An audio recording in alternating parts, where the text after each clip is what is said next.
भारत एक स्वतंत्र एवं लोकतांत्रिक गणराज्य के रूप में जाना जाता है। 15 अगस्त सन 1947 को इसी तिरंगे के नीचे हमें 200 वर्षों की गुलामी के पश्चात ब्रिटिश राज्य से आजादी मिली थी और तब इसी लहराते तिरंगे के नीचे हमने अपने भारत की एकता और अखंडता को अक्षुण्ण रखने हेतु संकल्प लिया था।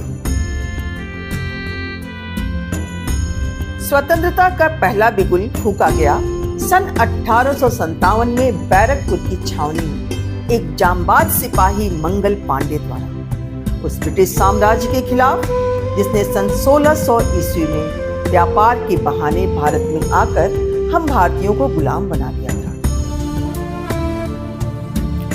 200 वर्षों की गुलामी के पश्चात 15 अगस्त सन 1947 में हमें आजादी मिली। आजादी मिली उस गुलामी से, उस यातना से और उस प्रताड़ना से जो हमें अंग्रेजी सरकार ने दिया था। ये आजादी हमें यूं ही नहीं मिल गई, इसके लिए हमारे असंख्य वीरों ने अपने आप को बलिदान कर दिया था।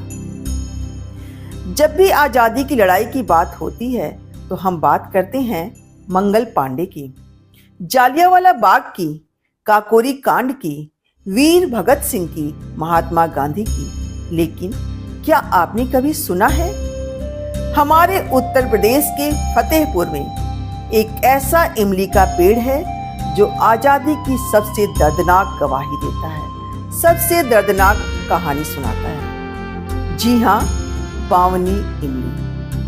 बावनी इमली एक ऐसी जगह है जहां आजादी के 52 दीवानों को अंग्रेज सरकार ने जिंदा फांसी पर लटका दिया था। उन 52 वीरों में सबसे प्रमुख थे ठाकुर जोधा सिंह अटैया, जिन्होंने सन 1857 में मंगल पांडे द्वारा प्रारंभ किए गए प्रथम स्वतंत्रता संग्राम को आगे बढ़ाते हुए सन 1858 में किसानों के साथ मिलकर अंग्रेजी सरकार के खिलाफ विद्रोह छेड़ दिया था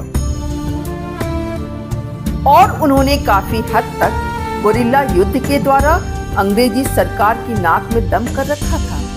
लेकिन ब्रिटिश सरकार ने अपनी कूटनीति से उनके ठिकानों का पता लगाया और 28 अप्रैल सन 1858 में उसी विशाल इमली के पेड़ पर उन 52 वीरों को लटका दिया, अर्थात उन्हें जिंदा फांसी दे दिया गया।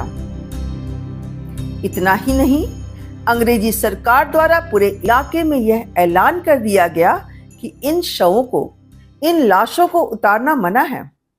और फिर 37 दिन तक इन 52 वीरों की लाशें इसी तरह झूलती रही और गांव वाले कुछ भी ना कर सके।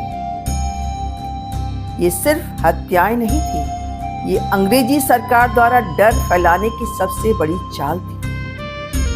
लेकिन 3 जून 1858 को महाराजा भवानी सिंह उनके साथियों ने उन शवों को, उन कंकालों को जमीन पर उतारा और गंगा नदी के किनारे उनका अंतिम संस्कार कर दिया।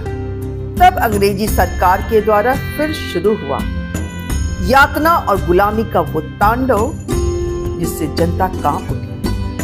लेकिन भारत के वीर जांबाज, वे तो आजादी के मतवाले बन चुके थे।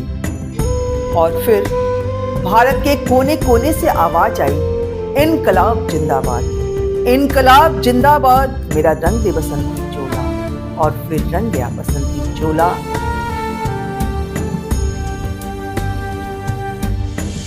तत्पश्चात संघर्षों का दौर समाप्त हुआ।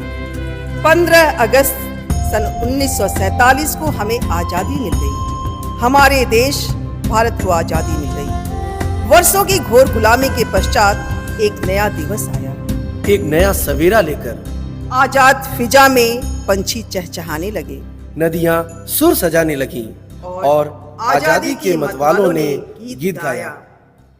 ये देश है वीर जवानों का, ये देश है वीर जवानों का।